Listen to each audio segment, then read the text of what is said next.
Uh,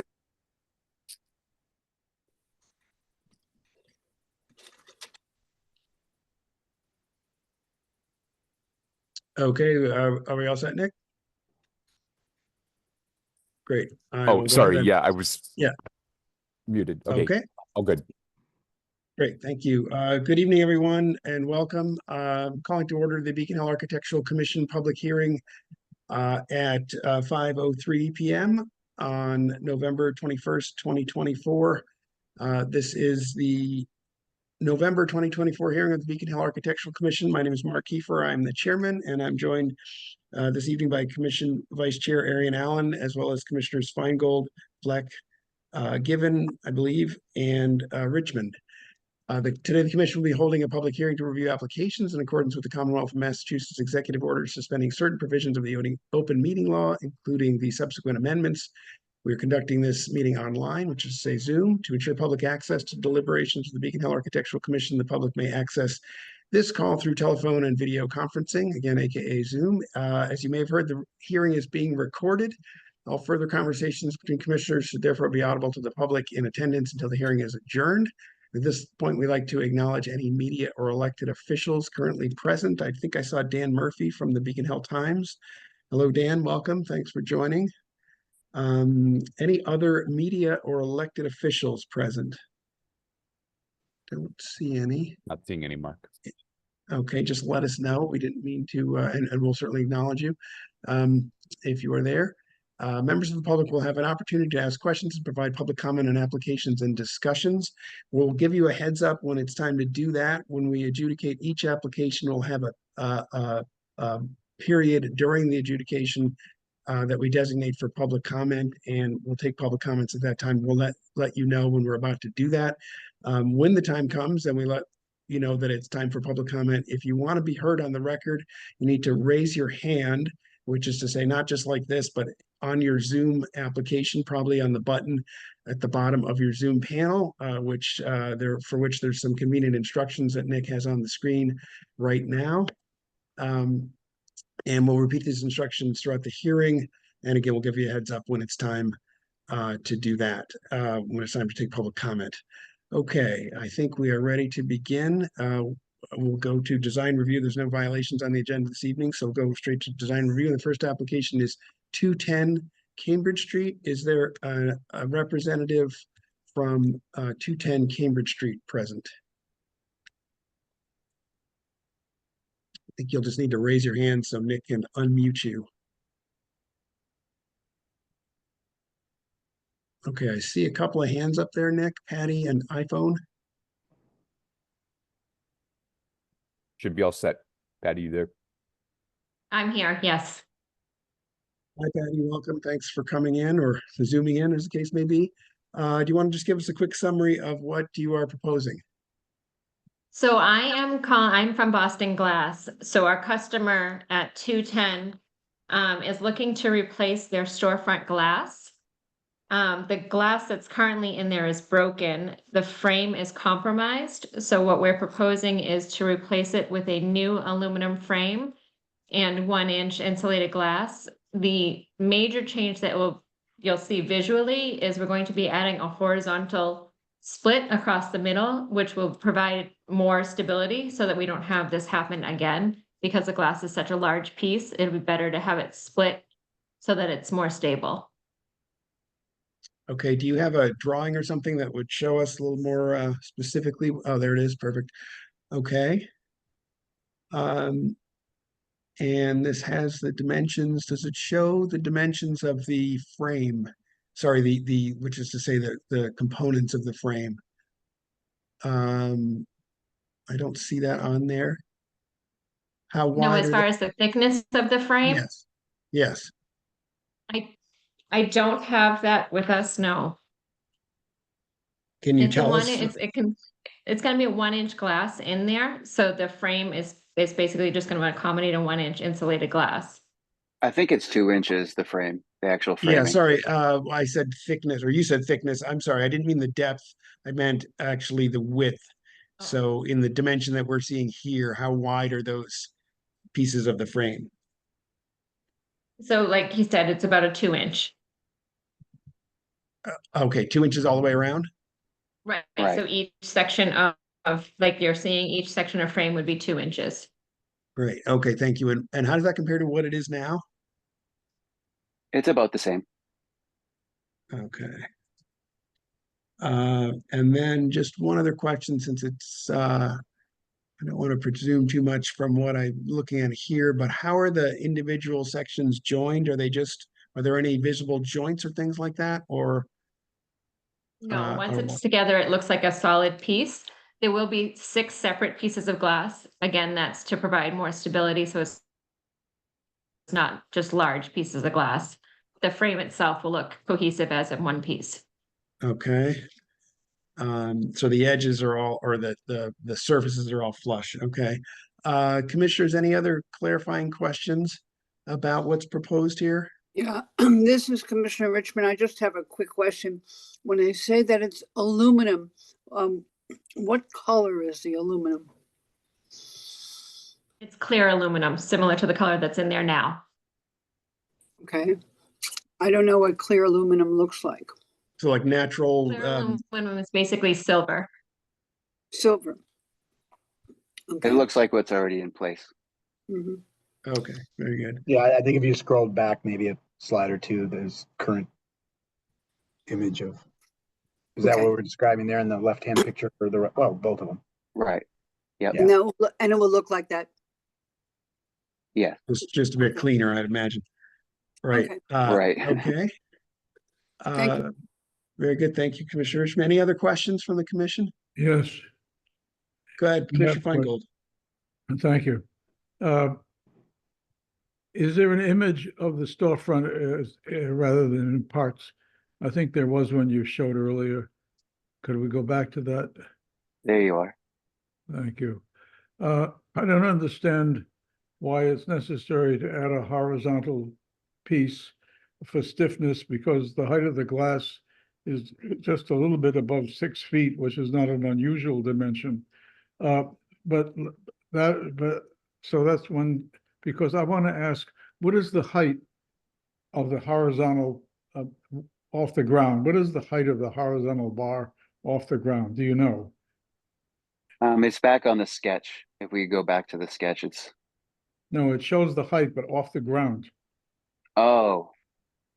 Oh, no, I'm not sure. I'm Want to sorry. know, my query is, does Mhm. the horizontal bar you're proposing, is it right at eye level? And if so, I would be opposed to that. No, it's higher than that. If you can see where the advertisement in the front, the middle one, it's right there. That lines up with our shelving. So it would be that high. So Yeah. it is above eye level. Mm. Well, above my eye level anyway. It's probably like 6'2", 6'3". Why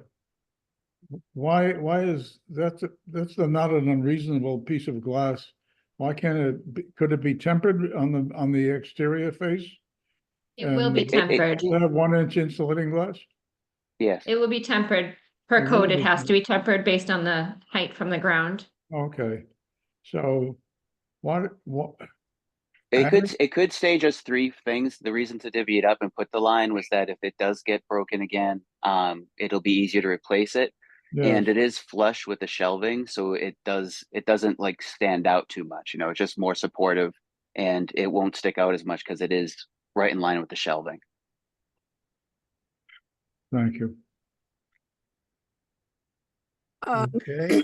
Are you finished, Mo? I have another question. Yes, I am, thank you. Did this get broken by vandals? Yes. Okay, thank you. Okay, one last clarifying question, given the window is obviously not there at the moment. Are you planning to put in any additional signage or decals or things like that? No. Okay, Ju- once the window is replaced? Right. There'll be something from a company, a distributor would put something there, but nothing with pricing or anything like that. In the lower part, not the top part. Okay, Because if not, the bottom part would just be the back of the shelving, which would be just wood. okay. If it's gonna be signage of some kind, though, I think we're gonna need to see it. Okay. Well, it's similar to the one that's the two that are to the right. The one with the Okay. bear on it and the one with the harpoon.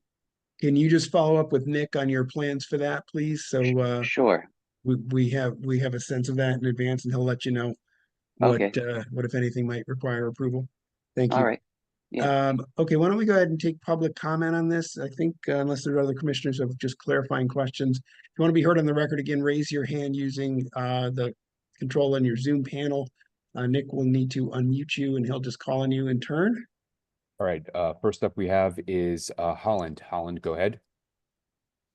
Thank you, Nick. Our comment on this, I'm sorry, Holland Ward with the Beacon Hill Civic Association. We do not oppose replacing the storefront in kind to satisfy guideline A2 with certain changes such as maintaining the mid-century modern style design of full plate glass with no horizontal rail, as well as preserving mullion thickness, which is 2 inches for the vertical rails, 1 inch for the sill, and 1/4 inch for the jambs and head. All architectural changes shall be appropriate to the altered style to satisfy guideline A4. Thank you. Thanks, Holland. Okay, I am not seeing any other public comment for this application, Mark, so I can close it for this application and send it back to you. Okay, thank you, Holland. Okay, so public comment is closed. Okay, commissioners, we've gotten some clarity, further clarity about what's proposed here, ostensibly what they've got, plus this horizontal element, which will be evidently about with the height of that shelf a little bit higher than eye level for most passersby and so forth, but otherwise largely the same, the 2-inch wide aluminum all the way around. Okay, any thoughts about this? We heard, I guess, one concern Yeah, I about would love to this. hear what staff has to say about this. Staff's recommending approval as submitted, just with the friendly reminder that all signage and illuminated internal signage requires review and approval if anything's being installed in the future. All right, excellent. Thank you. Okay, anyone else? Anyone want to make a motion in that regard, in that Move. vein? Yeah, I move that we accept the application as submitted. Okay, very good. Do we hear a second? I second. Okay, and let's see, do we want to add a proviso or even just a note that what Nick just said about any additions to signage and so forth would need to be further approved? Or at least Of consulted? course, and I would add that because as I think we all know, this is a brand new part of our district, and the people may just not be as informed as some others about what they need to do about signage. So just for that purpose, if none other, I think that's a very good addition to my motion, Mr. Chair. Okay, thank you. Can we get a second to the friendly amendment? I second that. Okay, so I have been, an amendment. okay, please go ahead, Commissioner Feingold. I don't believe that the insulated glass, this is 1-inch insulated glass that is specified to have that dock binder. Spacer tape bar. in it. Sorry? Oh, Spacer bar. so just to be clear, to Patty, the applicants, it's the glass it's 2 panes, is it? It will be 6 if the horizontal bar. I'm sorry, then I'm sorry. 3. The which is say each individual pane is actually 2 pieces of insulated glass. Is that correct? Or is it just one? I think it's just one. Is Okay, so Patty? No. It can't be 1 inch. It's 1-inch glass, you say. It's got to be 2 layers of 1/4-inch plate glass with an airspace. Yeah, it's not 1 inch thick, is it? Patty, are you there? He's muted. I'm not. Yeah, I think she is. Oh, there we go. Hi, I'm here. Sorry, I muted. Yeah, so it's 1-inch insulated. So it's 2 panels of glass sealed together to make an insulated unit. So it has the airspace and it will be clear glass. Okay, It will so not we're be gonna thank you, shaded. Commissioner Feingold. That's a good catch. Generally, when we allow insulated glass of this type, where you have 2 panels sealed together, we require a dark spacer bar in between. And Nick, any reason why we wouldn't likewise require that here? I know it's quite a different application than normally where we see that, but So we when folks have replaced window glass for storefronts, some of those storefronts, those older storefronts in the middle of the district, not necessarily on Charles Yep. Street, we have required in the past to have a dark spacer bar. okay, so let's do that. Do we have, so that was an amendment proposed by Commissioner Feingold. Do we have a second to the additional friendly amendment? Second. Uh, Can I second my own amendment? No, I will second it. Okay, so it's been moved and seconded that the application be approved as submitted with provisos as follows: that number one, a dark spacer bar be used between the panes of insulated glass, and that any additional new signage or et cetera be Mark, could I, separately. Yes, go ahead. I'm so sorry. I'm just thinking through this a little bit. Their frame is silver though. So Yeah. typically speaking, when we do the dark spacer bar, it's on a wood frame Yeah. because of some of those old storefronts. This Yeah, is a silver. This yeah. is a silver frame. So wouldn't we Exactly. want it to be silver? Yeah, I was kind of thinking the same thing. Mo, how about this? What if we just delegate to Nick a decision about the spacer so that it's most appropriate? Yeah. Yes, of course, but I thought the purpose of the spacer bar was to not attract attention to the fact that it was double glazing, not that it had anything to do with wood frames. That may. Oh, indeed. I think it's a matter of what's going to do that most effectively in this rather different circumstance. And I think maybe Nick could just take a look at that, not to give him more work, but and figure that out. But yes, that would exactly be the intention, is to just So- minimize the visual impact of the double pane.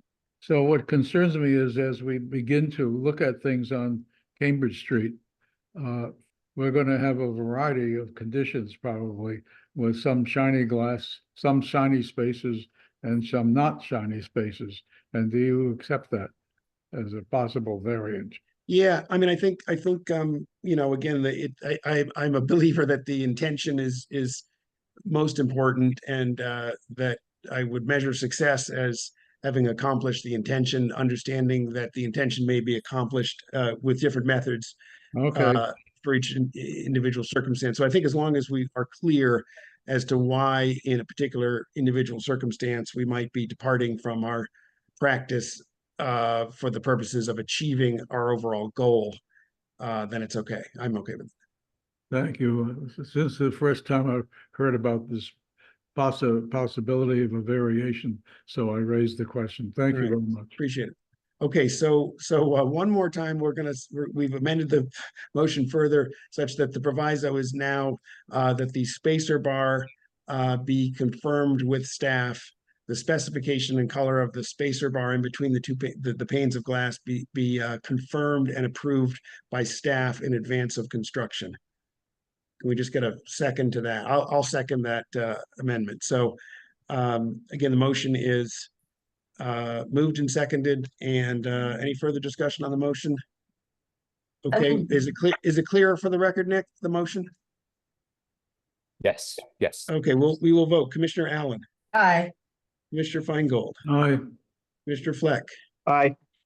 Is Commissioner Given here? I'm not sure if I saw Annette. She did tell me she might be a couple minutes late, so I don't think she's here yet. Okay, Commissioner Kiefer votes aye. Commissioner Richmond. Aye.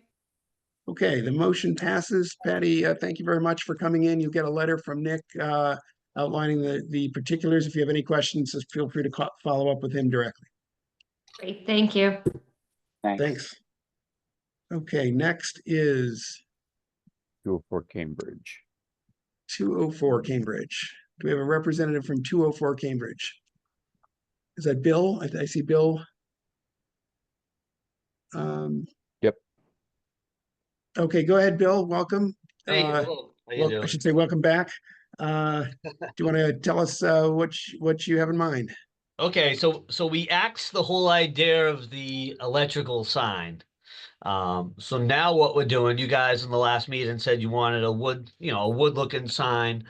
So what we proposed is in what's called an HDU foam sign. Okay, so it's going to look like wood, but it's a much superior product than wood. This foam will outlast anybody compared to wood. So what we're doing on this is it's going to be the foam background, foam letters. Everything's going to be painted. The foam will be painted to look like wood. And we're gonna have one on the front there and one on the side, but we're gonna have the other, and we're gonna. They didn't want lights right now either, so they said not to put the lights there. So Okay. Go ahead, Commissioner Allen. it's supposed to be a wood sign, so it's not the point is not that it looks like wood. It's for this district. We're looking for that wood sign, I believe. I thought we made that clear in the last meeting. Or the meeting that I wasn't in the very last meeting. But okay, so if I read the sign guidelines, it does say materials and workmanship shall be of excellent quality and durability. It never said in there it had to be wood, because I'll be honest, I can't get wood. I've tried everywhere. There's no place, nobody sells wood for this sign. So if you can find me some wood that's not going to cost 10 grand to get a piece of wood, that would be great. But according to your side guidelines, which I'm following, it just says of excellent quality and durability. I just did the City of Gloucester's sign, Welcome to Gloucester, huge sign, 15-foot sign there, all out of foam. You can't even tell what it's made of. It looks awesome. Everybody loves it. Well, let me just quickly comment on that. I mean, I appreciate, first of all, the effort that you've put in toward revising this design, and obviously you've revised it quite considerably from what you had before, and we certainly appreciate that effort. And particularly given you had already put a lot of effort, obviously, into the first iteration of it. And so, yeah, strictly speaking, we have two sort of criteria that we work with. One is architectural and historical appropriateness, and the other is quality of workmanship. And the quality of workmanship is certainly alluded to in the guidelines that you read. What that has generally meant in practice, even though it may not necessarily say it explicitly, but what has been the sort of consistent, quite consistent record of decision of this commission over now many, many years, is that a sort of fundamental principle of the quality of workmanship standard is the use of natural materials, in particular historic natural materials. And so that means slate roofs instead of asphalt shingles where they're visible and so forth. It means copper gutters instead of aluminum, again, where they're visible and so forth. And with respect to signage, this exact circumstance just came up within the last couple of months for a bank on Beacon Street, just sort of on the other side of the hill, where they were proposing ostensibly the same material that you are, but consistent with our prior record decision for signage on Charles Street. We did require that it be made of wood. I appreciate the interest for sure in making the sign as durable as possible. It's in everyone's best interest, of course, and the communities as well. That these architectural features be able to be maintained, to a high standard of quality and so forth. But we do know from our experience, certainly with signage specifically, but with natural materials generally, it's not hard to find. And Nick could supply you probably off the top of his head with a number of examples of windows, wood windows, for example, that are still going strong after 100 years. And there are many, many signs in the district, particularly on Charles Street, that are made of wood, that have been made to a very high standard and have lasted for many years. I dare say many of the signs on Charles Street have well outlasted the businesses, the life of the business. And so we are confident. Mark, can I jump in there for a second? Yeah, go ahead. Where does it say in your sign guidelines wood? It doesn't say it anywhere. So guidelines are just that. They're a starting point to help both commissioners and applicants get a sense for those kinds of things that might be most likely to be approved. They are not, strictly speaking, hard, fast specifications or ironclad rules. They are just as the name implies, they are to guide our deliberations as to what we might consider in the first instance and approve ultimately. And so the fact that it doesn't say wood doesn't mean that we can't require wood. And again, that's been Well, the it should say standard. it. It should say that you require wood if you want wood.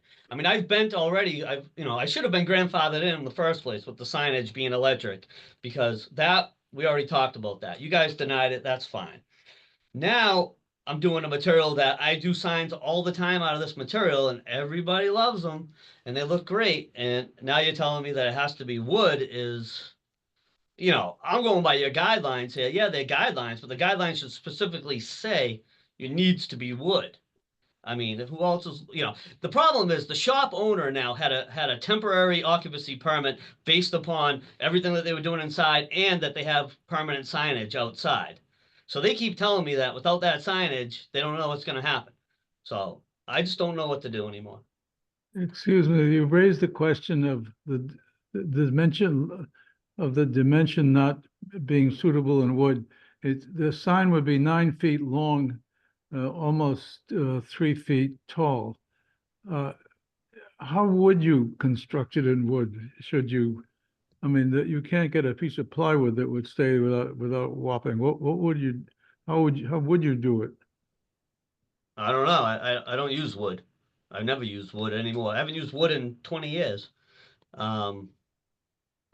To me, it's just you got to repaint it all the time. You got to do a lot of stuff with this stuff. I mean, this goes through auto body painting, and I mean, it's really nice. I was raising the question about its dimensional stability. So. Oh, what do you mean? Explain that. What do you mean? For the wood? That it wouldn't warp, and if warping, that the proposed material would be dimensionally stable. Wood, I don't know how you would do it in wood that would be dimensionally stable without having a lot of joints. Yeah.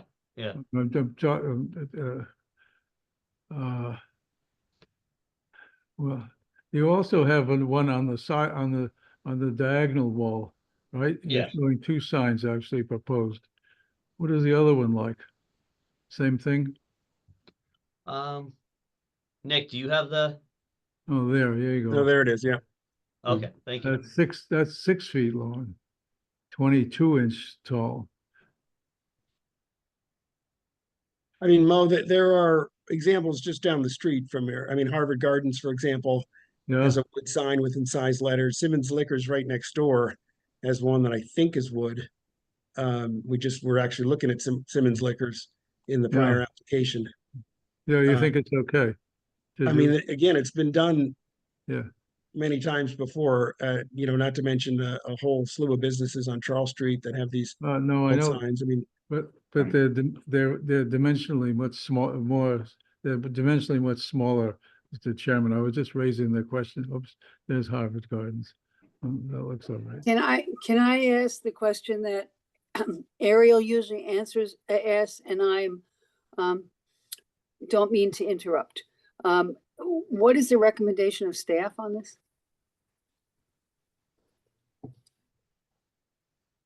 Nick? Hey, so I mean, it's typically we approve signs in wood. I understand that's the norm. But I have said in the past, high quality materials are high quality materials. That's up for the commission to decide. So, that's my opinion. Okay, Mr. Chair, I have a motion if you're ready. The public didn't have a chance to. We need to get public comment at least first. I'm sorry, yeah. Okay. And if I could just put a point on that, I don't think it's necessarily just about wood. The high quality material comment says, and you reinforced, it's natural materials is generally what we favor. So certainly metal is permitted. We have metal signs on Charles Street. So it's not, for the applicant's benefit, it's not strictly wood and only wood, but there is a desire to minimize the use of artificial materials like plastic or foam. So I think, thank you. To clarify that, there is some flexibility, Bill, but as you can hear, there's a bias toward natural materials. But let me stop and let the public weigh in too. Okay, let's go ahead and do that. Thank you, Ed. That's a very good point. And again, the Simmons liquor sign, indeed, just looking at it up close, I'm not sure what that is. It conceivably could be metal. Okay, again, if you want to be heard on the record, so we'll take public comment. If you want to be heard on the record, again, please raise your hand in your Zoom panel using the button probably at the bottom. Nick will unmute you and recognize you in turn. Okay, Holland, go ahead. Thank you, Nick. Again, Holland Ward with the Beacon Hill Civic Association. We recognize that this location is newly within the Beacon Hill Historic District as part of the 2024 expansion, and we do not oppose new signage which is consistent with the guidelines. We suggest the signs be reduced in height to satisfy guideline I-7 and be changed to a more appropriate high-quality durable material such as wood in place of HDU foam colored to resemble wood in keeping with guideline I-6. Thank you. Okay, thanks very much, Holland. I'm not seeing any other public comment, Mark, so we can close it for this application. Okay, thanks, Alan. Thanks. Public comment is closed. Okay. Sorry, I think sorry, we have one more person. It looks like I just saw their hand go up. Oh, sure. Jer from MA. Go ahead. Yeah, thanks, Nick. This is Jerry Hinch. Sorry for the name. I was trying to change it so you'd know who I was. And I met both you and Mark recently. We're the landlord for 204, and I'm just here in support of our tenant, who is Oliveira Express and Oliveira Brazilian Steakhouse, and we just want to voice our support for them, and they're really trying. And I believe this sign is very consistent, just as Holland just indicated, with quality and appearance, with the quality that you see up and down Cambridge Street, if not better. I mean, you only have to look right next door to see some signage that isn't as lovely and elegant as this. And I'm just hoping that the board will take all of that into consideration, given that this is our second time around trying to get the sign up. Thank you very much, Mark. Sorry. Okay, thank you, Jerry. Thank Let you. the record reflect that Jerry's comments should be included in the record, notwithstanding that I had said public comment was closed. So we'll include those in public comment. Thank you very much, Jerry. And now we will, unless we have anyone else, I'm just checking one more time. Don't believe so. Okay, Yeah, so now public comment is closed.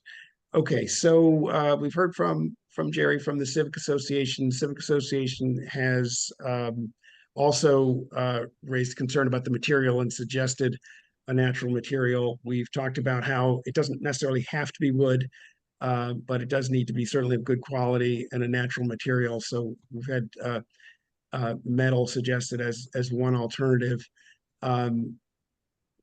Anyone else have a further thought on this, or want to just agree or dissent? This is Commissioner Richmond. I certainly support the idea that we are trying to have some consistency and wood and all the rest of the stuff.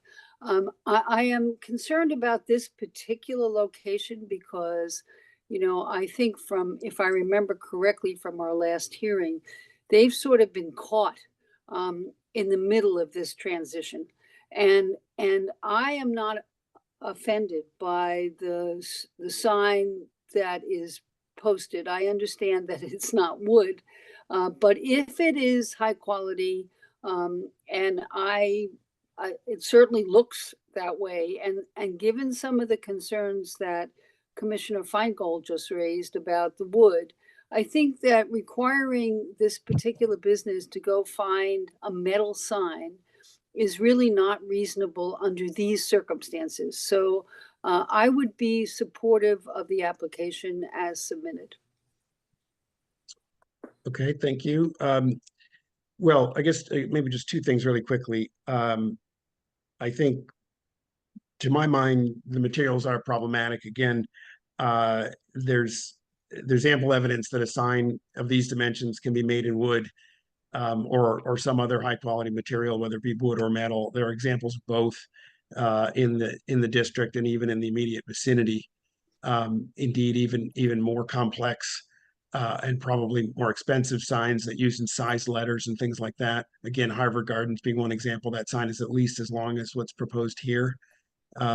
So we know from our own experience that neither the dimensions nor any other aspect of a belt sign is prohibitive of it being made in wood, because it's been done successfully so many times.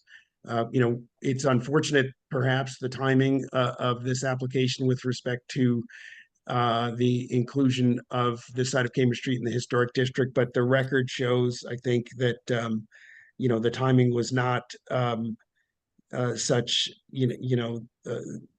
they were, I don't know, Nick, maybe help me out here in terms of what I'm trying to say, but they were aware of the timing of the historic district expansion at the time that they either commissioned the sign or made their application and so forth.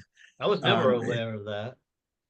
Well, So, go ahead, Nick. so our records indicate from both the planning department as well as the building department that there were no permits, there were no communications until after the district was established expanded on July 3rd. Okay. We can just leave it at that. Okay, we'll leave it at that, even though the owner of the business went to the city in June, but that's fine. That's not what our records reflect. I know, official records, Nick, I know. Come on. Well, we kind of have to go by the official record. In any case, the business is in the district now, and therefore any architectural changes that can be seen from a public way need to be adjudicated by this commission and need to conform to our standards. I think the record of decision is very clear with respect to those standards and signage. It's one of the most common type of alteration that we see. We see them routinely. We'll see another one shortly this evening on Charles Street. Probably a month doesn't go by when we don't have one, or if it is, it's rare. And so there are, I think, few architectural features for which there is as long and as consistent a record of decision with respect to both the specifications and the materials as it is for signage. And so I can be confident in, I believe, nevertheless affirming that the sign ought to be out of not only a high quality material, but a natural material. And then finally, I'll just say, with respect to the treatment to make the sign look like wood, I think that's pretty fundamentally problematic, because that is sort of pretending to be something that it isn't. And that's I think a sort of something Welcome that we to the have. world of signage. I mean, that's signage. We do it every day, Well, you do it every day, but you don't do it in this district, and it's our standards that control here, and so it's different. And I mean, our I still standards think are, you need, in your guidelines, you need to say you want natural materials. You never well, said. we can take that up at another time, and we'd certainly invite any suggestions that anyone has, how we might revise those guidelines going forward, but we have to adjudicate the application that's before us now. Those guidelines, as I've said, were never intended to, and as a practical matter, don't articulate every detail of the specification for every potential alteration, because that's simply not possible. They simply provide a starting point for us to determine what's best and what we might approve, and that's consistent with many of the other applications. The one beforehand that we just adjudicated, there's not a sufficient detail to determine how many panes of glass, right, a storefront on Cambridge Street ought to have, and for good reason. It's up to us to ultimately determine that based on reviewing the proposal that's put before us. And so I think that's where we are. So I would suggest to my colleagues, I'm not comfortable approving this as submitted. I would be comfortable approving it with the proviso that the sign be made of a suitable natural material, either wood or metal. And otherwise, Why metal? What What kind of metal are you talking about, Mark? Well, actually, did you just make a proposal or no, Mark? It's not a motion yet. I'm just suggesting that that's a direction that we could take. I'm not saying we have to require the applicant to come back. If they were, we could approve it with the proviso that the material be changed.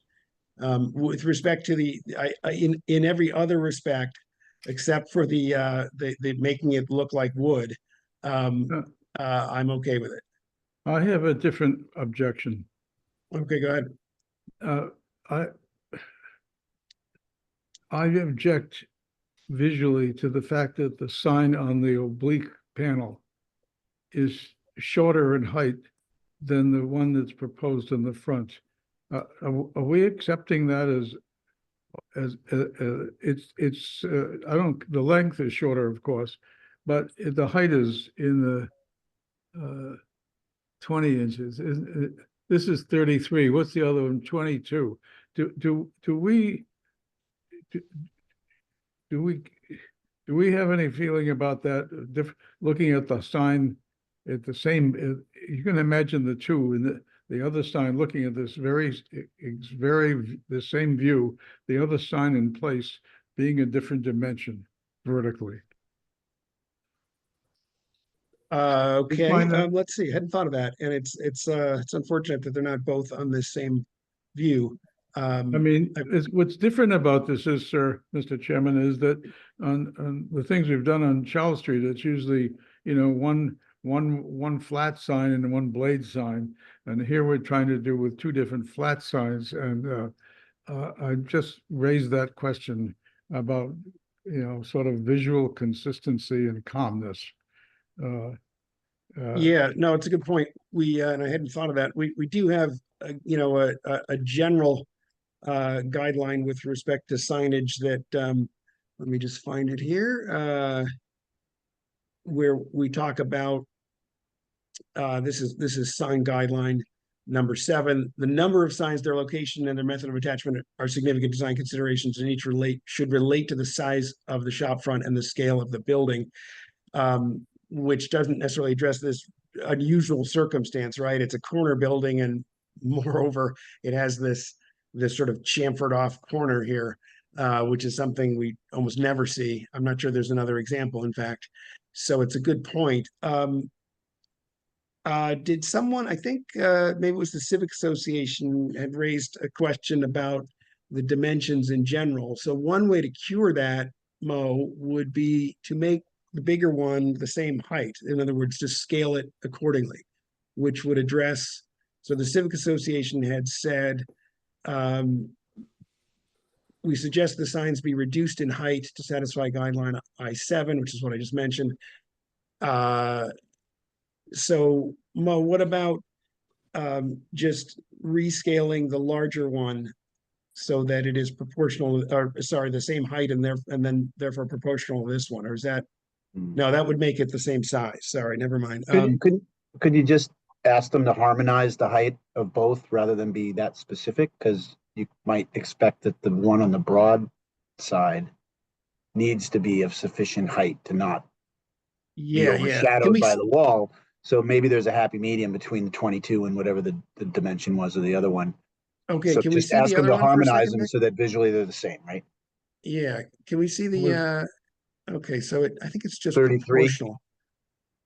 So you got 11, you know, split the difference maybe. I mean, I don't want to tell them, but I think the goal would be to have them, as Mo said, have them be similar in height. Yeah, Mo, can you give us sort of a, like, what would be the guiding principle to cure what your concern?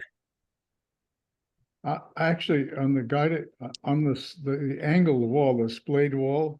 Yeah. I'm sorry, I'm an architect. I like to suggest alternatives. I would make that not the same sign. I would make that a blade sign with a big O on it, sticking out from on the splayed wall. But that's a different expression. I wouldn't repeat the name. But let the sign designer figure out making them the same height. I think it would be whatever height it is. That would be fine with me. I would, but you know, I don't want to belabor this further. I don't really, in the end, have objection to the material, but I think of it in the long run of what Cambridge Street would look like, full of rigid polyurethane, going all the way up through the historic district instead of. Yeah, well, certainly, right, we're mindful of that. That's a little frightening to me. All right. Okay, so, I mean, I think the challenge is that sign on the side, on the corner, if it's taller, if it's the same height as the other one, it's not going to be the same proportions and so forth. So it's sort of 6 of one, half a dozen of the other. You're going to have a challenge either way. How strongly do you feel about that? Just trying to move us forward here. I just think that the height of the two signs should be similar. Can we make them like That's 28? that's my critical comment. Okay, sorry, Bill, were you? Can we trying just to do get like in can we do like a 28-inch both in height? One's at 33, one's at 22. Yeah, sure. Okay. Sure. Mo, how's that sound? That's fine. Okay, and then Bill, you can just work out the other dimension in both cases, I think. Maybe it's the same. Can I keep Mark, can I keep the length on the front and just kind of change, Yeah, kind of shrink down the Oliveras, the O, and yeah, that would Sure. that would satisfy the concern raised by the Civic Association that the one on the front's a little big. Okay, so 28 high in both cases, and then keep the length. Yeah, that's fine. Yeah. Okay, in the interest of, sorry? Well, just a quick thing to put on the record, Ed. Bill. Yeah, Well, I just wanted to say, I mean, based on what we saw, a month or 2 months ago, I really appreciate and applaud, stylistically where you took this. So, because it's definitely in the spirit of what we set out to do. So thank you for that in terms of, the look and feel and stylistically what you've got as a contrast to the backlit electric plastic sign. So thank you for making that effort. I want to just acknowledge that because it's certainly in the right direction for what we seek to do. I agree with you, Mr. Fleck. Thank you. I agree with that comment. yes, likewise. Again, we know it may be frustrating, Bill, that we're asking for yet further changes, but this is a huge step in the right direction. It's exactly the direction we were hoping for, and we realize it's quite a departure from what you had before. So notwithstanding our lingering concerns, we do very much appreciate the effort. Okay, in the interest of moving us forward, I would move, as I indicated a moment ago, that the application be approved with the following provisos: that the material be changed to either wood or metal, that the current treatment that is made to resemble wood be removed or otherwise rendered in actual wood, that the height of both signs be 28 inches rather than the current specified dimensions. And I think that's it. Yeah. okay. Do I hear a second? Second. Okay, we will vote on the motion. Commissioner Allen, Aye. Commissioner Feingold, Aye. Commissioner Fleck. Aye. Is Commissioner Given joined? I don't see her. I don't think so. Commissioner Kiefer votes aye. Commissioner Richmond. Abstain. Okay, so I think that still passes. Bill, thanks again for your patience. You'll get a letter from Nick just summarizing our determination. And as always, if you have any further questions or anything isn't clear, please just follow up with him directly. Again, thanks for your efforts and thanks for coming in tonight. All right. Thank you, guys. Thanks. Bye. Okay. Next is 65 Anderson. Thanks for your patience. Is someone from 65, is that Mike or Street and Company or Street and Company? Yes. Hi, and I actually think Michael Solomon is in the meeting. He's one of the trustees of the building. He's actually going to introduce the topic first. Thanks, Mike. Yep, Mike Solomon. I'm a trustee of the Pinckney Place condominium at 65 Anderson Street. And that's Mike Fay of Street and Company, our managing agent who submitted our application in partnership with the trustees, 3 of whom are joining me on the call: Addie, Susan, and Chad. Thanks to the commission for hearing our request tonight.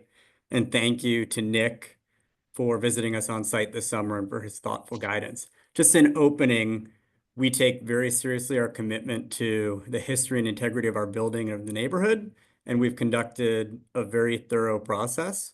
We're aware there are other violations in the neighborhood with respect to illuminated intercom panels, and we conducted this process in accordance with the stated guidelines, consulting with Nick, exploring multiple hardware and software vendors, engaging consultants with deep experience working on the Hill, and incorporating learnings you'll see in our application from One Chestnut as well as 87 Beacon, and discussions with several neighbors and building trustees. So with that, I'll turn it to Mike Fay to outline our proposal. Okay. So the current intercom at 65 Anderson is the original intercom system, and it's no longer working. It's obsolete. It's pretty much beyond repair. This is what it looks like. And so this location where it exists between the column and the door frame is a very particular size. Can we scroll up one more image, Nick?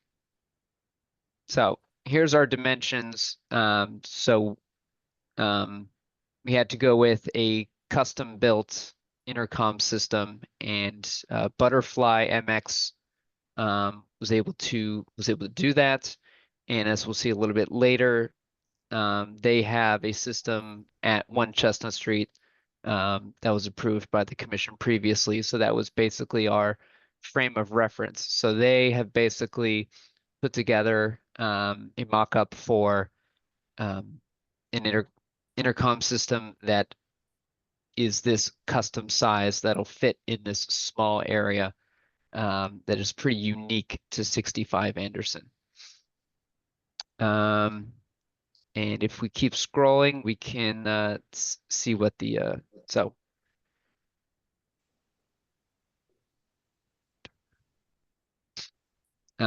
if we keep scrolling, Nick, we can look at the 1 Chestnut example. So here's 1 Chestnut Street. So that we're gonna have this same brass cover on a hinge covering up the illuminated intercom system. Of course, this is a much more standard size. The one that we're proposing is a lot taller and thinner to fit the specific limitations of 65 Anderson. 65 Anderson also doesn't have a double door setup inside the building. This one front door is really the only locked door separating it from the exterior. So the current situation without a working intercom is something that we are looking to remedy pretty quickly. We looked at a bunch of different vendors, and we met with Nick over the summer because we really wanted to adhere to what the commission has approved previously. And if we sort of scroll up to the first part of the presentation, that is sort of the nuts and bolts of what this is going to look like. So these are the dimensions with the brass cover. This is basically this is the same hardware that is at the 1 Chestnut location. Basically, it's just been custom made into a different shape. Okay, can you just, do we have one, Nick, that shows it mocked up in place? We don't have a mock-up of it in place. We really just Okay, let me have just ask the, you, let me ask you then, 676 3/4 wide, can we just go back to the one that's got the photograph with the dimensions? And it's 18 high, so this is, sorry, the got you, photograph of the Yeah, it's a building? little Yeah, further down. perfect, exactly, so, okay, so it's gonna be 3/4 of an inch wider than what's there. And you'll still have about a 1/4 inch between the column and the edge of the box, right? Right. And it's, sorry, I've already forgotten, how tall is the new one? New one's 18 inches tall, so it's not Okay, as so tall. it's actually shorter, okay? So Right. total area is maybe even a little smaller, roughly. Okay, and so it's not going to touch the column, right? There's at least a 1/4 inch of space, right? Correct. Okay, that's good. Okay, and just one other clarifying question. Either the door or the when the thing is closed, there is a top and the bottom, right? Either on the door or on the box. In other words, Sorry, the thing where- is, the brass box will be enclosed on all sides, correct? Oh, yes, correct. Okay, right. And Mark, if I could just do my quick thing about when it is appropriate for this type of condition to approve this type of box and this Sure, type please. of. I So was just coming to that. okay, cool. I just want to make sure, because if there's Right. anybody listening that's interested, especially because we have so many violations of these boxes in the neighborhood. So we typically we've approved these previously in the past. We approve them when there is a door vestibule or a door setback such as this that we see at 65, that it would not obstruct any architectural detail or trim, which also is suitable for this location, and that it is not on a wall that's facing the street. Again, also, this seems to qualify, and that we can set it into the facade as much as possible so that it's flush or near flush with the facade that it's being installed in. Right, thank you, Nick. And just to further clarify what we're talking about for the benefit of the audience, as it were, generally speaking, we would not approve, and we have cited numerous times as violations, the simple installation of one of these Butterfly MX systems that's exposed and visible from the street. We have not approved any of those. And our preference in general for new intercom systems, understanding the need for their replacement from time to time, and also the desire or need to add the additional security features that come with these modern systems, whether they be cameras or otherwise. We have come up with a few further sort of de facto standards for these things. And in the first instance, we would rather not have this Butterfly MX system or any other system enclosed in a box. We'd rather have something even more innocuous that could be mounted flush and simply has a cover plate over it. So what Nick is referring to is the particular circumstance where we have made an exception and allowed a box enclosure over some kind of intercom panel. So just to be very clear, the box is not the standard. The box enclosure is an exception in particular circumstances that Nick has just outlined, and Nick has determined in advance with the applicant that this particular circumstance meets those criteria for that exception for doing a box enclosure rather than a simple panel. Is that fair, Nick? 100% correct. Yes. Right. Okay. And I, for what it's worth, if anyone cares, I concur. Indeed, it seems to be, and particularly so given that we're not going to be bumping up against the column there. I would also add that I think the box is certainly preferable in any case to cutting a big hole in the masonry. It's a little hard to see in this photo, but that's not wood that it's mounted on, it's brick, right? So the last thing I think we want to do is blast a big hole in the brick in order to accommodate an intercom system. So I think under the circumstances, it seems like a quite reasonable design. Any other clarifying questions? We've talked about the dimensions. We've seen what it's going to look like, etc. So there's some engraving on the front that says the address or something, or pull to open or something like that. Is that right on the box? Right, it'll be the same engraving as the one chestnut box. It'll have the name of the building and then just pull to open. Got it. Okay. Any other questions from the commission about exactly what's proposed? Okay, we'll take public comment. If you want to be heard on the record, please raise your hand using the button on your Zoom panel, and Nick will unmute you and call on you in turn. Okay, Holland, you're up first. Thank you, Nick. Holland Ward, Beacon Hill Civic Association. We do not oppose this application as the new intercom will be concealed by a brass cover, satisfying guideline E7. Thank you. Thank you, Holland. And that's it. Okay, not hearing anyone else, we will close public comment. Commissioners, any other further thoughts, questions, comments, concerns? Mr. Chairman? Yes, please, Commissioner Feingold. I'd like to address Mr. Fay informally, if I may. Is Mr. Fay there? Yes. Mr. Fay, I live at 72 Mount Vernon Street, the building your dad managed for us for years. Please extend to him my best regards, and I hope he's well. Certainly, I will. I will do that. He's still in the office every day, so He I is, can tell him tomorrow. Okay, and I have no objection to this proposal. I think it's thought out well. Thank you. Great, thank you. Great. Anyone else? Anyone want to make a motion? I make a motion to approve as submitted. Okay, I do I hear a second that second? motion. Okay, we'll vote. Commissioner Allen, Aye. Commissioner Feingold, Aye. Commissioner Fleck, Aye. Commissioner Gibbon is not here. Commissioner Kiefer votes aye. Commissioner Richmond. Aye. Okay, the motion is approved. The application is approved. Thank you very much for coming in. You got a letter from Nick with the summarizing our determination. If you have any further questions, please just follow up and directly. Thanks again. Great. And- Thank you, everyone. Thanks. Mark, Good night. maybe just a quick comment to anybody that's listening that if anyone's interested in replacing their existing intercom systems, it still requires an application, even though you already have an intercom system.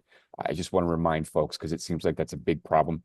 I keep seeing these units popping up everywhere and it's giving me anxiety. So just want to put that on the record. So Yeah, appreciate that. And as we heard at the outset, Nick worked quite closely with this applicant to come up with a suitable and appropriate design. And so for anyone who needs to do something like this, yeah, always just call Nick first and he will help you out and you will have a much better time when you get here as a result.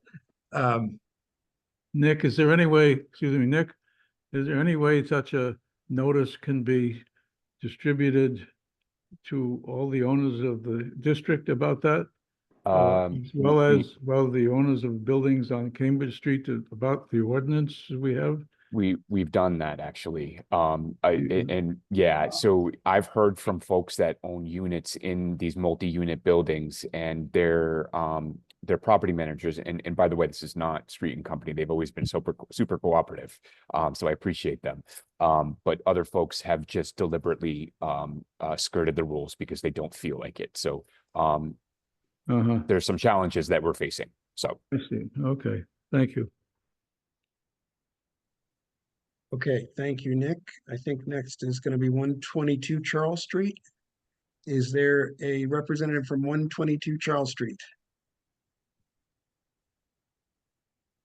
If you are here, please raise your hand in your Zoom and Nick will unmute you. 122 Charles. December Thieves signage. I am not Lana, are seeing you there?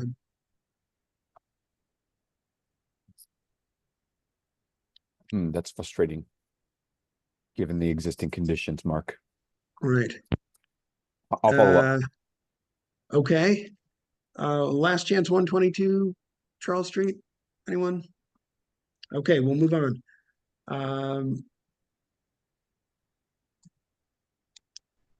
121 Mount Vernon. I think I saw Paul.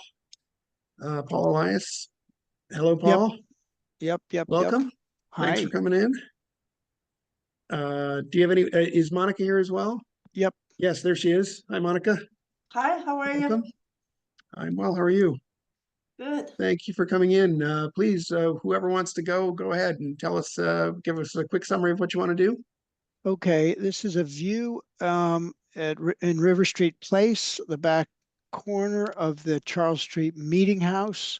There is a narrow alley that goes in and passes between the Meeting House and the adjoining abutter.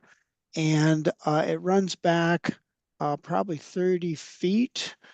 And you can see the detail on the right. There's a low iron gate which closes it off. And the view in there is really of gas meters, cable television cables, non-historic window grills, etc. It's not a very salubrious view. It's also been the case that we've had endless trouble with people entering the space. For a while, someone was defecating in there every day and we were cleaning it up, and people go in there to sleep and all kinds of things. And we're eager to close that off with a much more substantial, taller and opaque gate.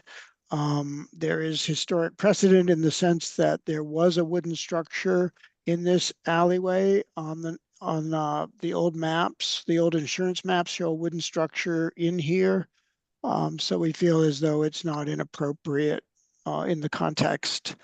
The Historic New England owns a preservation restriction on the meeting house and has already reviewed and approved this design. And of course, the Beacon Hill Architectural Committee has looked at this and made a recommendation about the handle style, which we have modified for this in some of the images that we have here tonight. So anyway, that's the basic situation. Okay, thank you, Paul. So just to summarize here, it is there's a low iron gate that you're replacing with a wooden one. It would be painted black, is that right? Yes. Okay, and it's a sort of simple design, just sort of as you can see on the right here, the vertical boards and then sort of the lattice at the top. It's 8.5 feet roughly. Sorry, I can't quite make that out. Yeah, it matches tall. 8'7". It matches the height of the transom door and transom assembly to the right. Oh, right. Yes, as we see there on the rendering on the left. Very good. Okay. Good. And then with respect to the hardware, since you raised that, did you mean to say that you have taken up the suggestion to do something else and that's reflected in the drawing, in Monica's drawing, No. or is it's not yet? Okay. Yeah, Monica has indicate what the objection had been to a contemporary lever handle, a black lever handle. And so Monica could come on and show an alternative, which we would propose. Right, if we could share the screen. Of course. Yep, let me get you taken care of. Okay. Go ahead, Monica. Yes, thanks. Oh.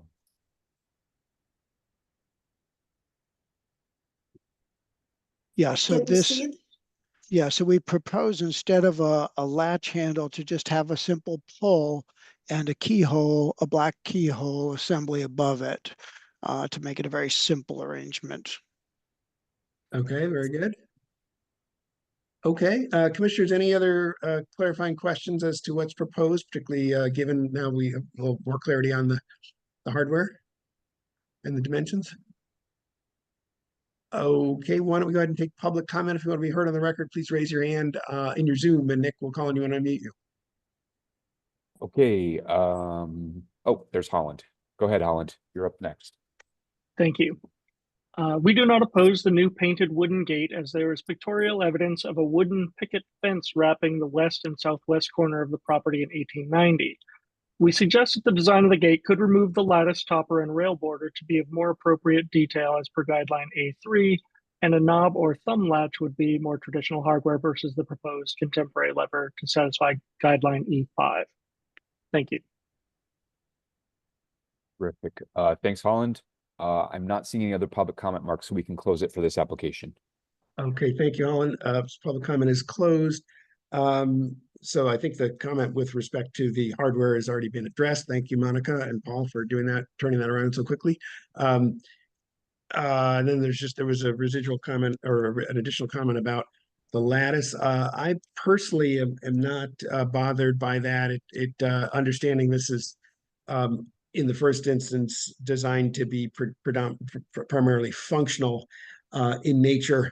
It's obviously this building, I'm sure, predates by probably some years the one to the left of it, and so this alley configuration is something that sort of wouldn't have existed in that state when the building was there originally. It's again hiding a bunch of unsightly mechanicals and so forth that you can see there. So I don't know that there's an obvious something to guide us for what this ought to look like. It does resemble, I think, nicely the kind of more or less utilitarian service doors and sort of screening panels that we see, for example, in Cedar Lane Way, Acorn Street, and these sort of rear areas of buildings that are meant for service purposes rather than the primary expression of the architecture. And so it seems quite consistent with that. And I think that's certainly a reasonable inspiration for what's done here. The lattice is a bit more decorative, but certainly not overly so in my view. Anyone else have any thoughts about the design? I think it looks great. I have a question about the proposed security. I realize you want to protect it from unfortunate intrusiveness. Do you think that the locking system proposed is going to be secure enough, or is it such that vandals or people in need of privacy would find a way to vandalize it again? I think the latch, there's a hook latch system that Monica had proposed, which I think we could still use with that keyhole, but we'd have to check, and that's a pretty secure arrangement. Okay. In any case, if we found that someone was able to defeat it, we would repair it and replace it potentially with something that would be more effective without being visually different, because we are intent on keeping this secure, and we would notice if there was any damage done. Just a point of view about doing this and finding you haven't solved the problem. Secondly, you have proposing a bronze handle and a black keyhole. Why are they not both black or bronze? Monica, is there a black option on that handle? We would love to find a bronze keyhole, but it's a little bit more challenging depending on what the system will be. And we found a very nice, almost black bronze pull handle that looks authentic. And we just think that on a painted black gate, we wouldn't really see the keyhole. It's very minimal. All right. Yeah, it's probably going to be darker than what's shown in your rendering, Monica, right? I think you're showing that the coloring more or less just so we can see the detail, which we appreciate. But I think, it's probably going to be darker than that in practice, right? Right, it's going to be just painted black, yes. Yeah. Okay. Okay. Very good. Let's see, anything else? Okay. Any other questions? Making a motion. Go ahead, Commissioner Fleck. I was just going to offer a motion to approve the application as submitted. Second. Okay, very good. Okay, it is. Been Well, and moved that as submitted with the adjustment to the door hardware. Right. Yes, very good. Thank you. Okay, it has been moved and seconded. We'll vote Commissioner Allen. Commissioner Allen. Aye. Commissioner Feingold. Aye. Commissioner Fleck. Aye. Commissioner Gibbon. Sorry, she's not. Commissioner Kiefer votes aye. Commissioner Richmond. Aye. Okay, the motion is approved. Thank you, Monica and Paul, for coming in. And Paul, let me just say again, thank the J.M. Forbes Company generally, and you specifically, for your great stewardship of this very important historic resource over the many years of your ownership. And so we're just happy very much that you have come up with, again, an appropriate design to solve this challenge. So thanks very much for your efforts and for coming in. You'll get a letter from Nick with the details. Thank you so much. Thank you. Thank you. Thank you so much. Good night. And there's a letter from Historic New England. Okay, so that concludes the design review portion. So next, moving on to administrative review. Does anyone have any questions, comments, or required abstentions from the items shown under administrative review? No, I thought they were fine. Okay, would anyone like to make a motion for approval? I think it's public.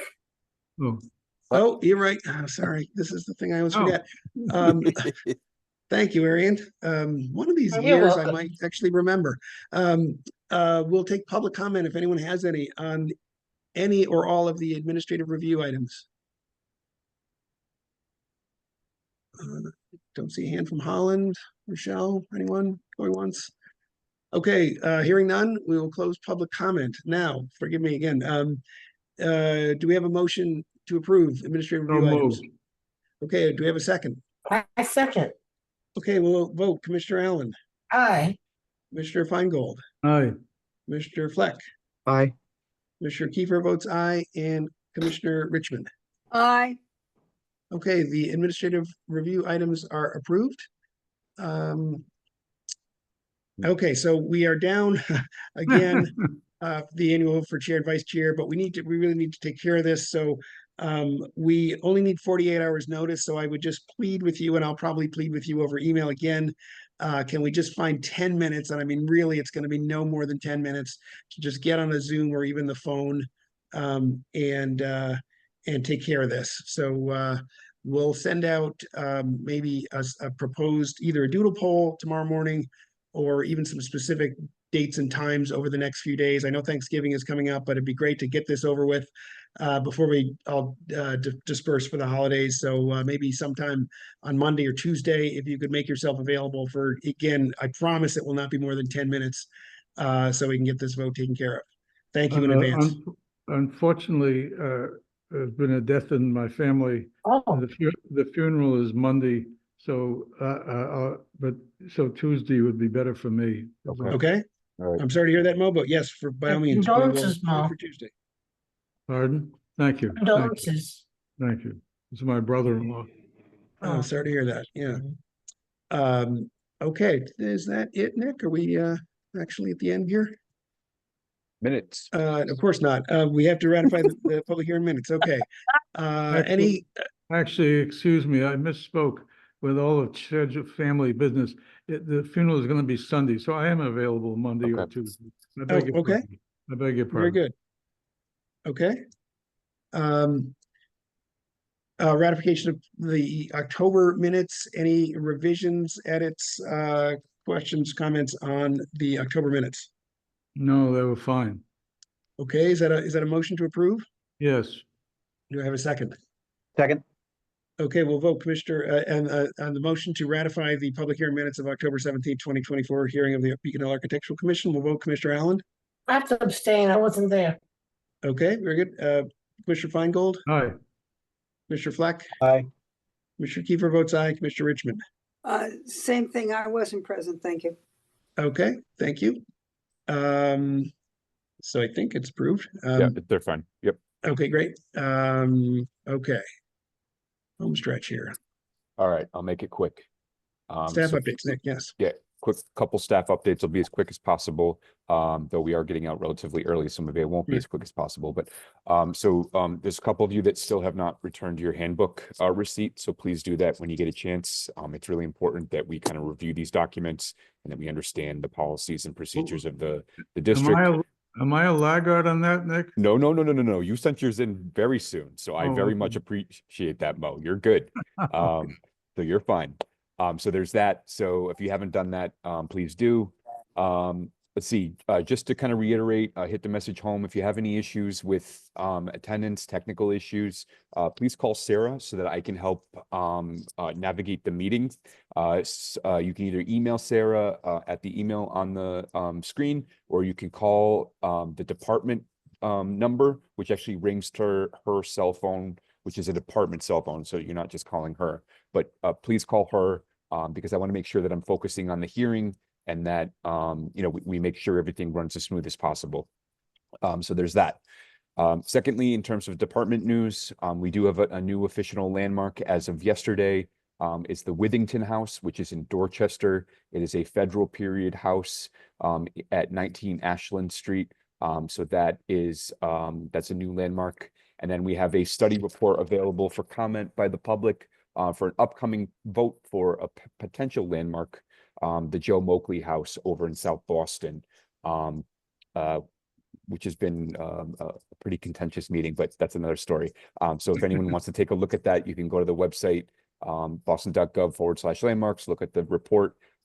As we know, Joe Moakley was our representative for a while in the US Capitol, the House of Representatives, and I think he had a couple other titles, and I'm so sorry for not knowing that off the top of my head. I should. Yeah, so so that's it, and those are all the staff updates. Thank you. Thank Great, you. thanks, Nick. Okay, I think we are done. Do I hear a motion to adjourn? I So motion moved. to adjourn. Okay, Happy is that a second? everybody. Aye. Happy Thanksgiving. Doesn't All in need to be favor? seconded. Happy Thanksgiving. Bye. Aye. Aye. Any opposed or abstentions? Okay, happy Thanksgiving, everyone. Thanks. See you Bye-bye. next month. Bye-bye.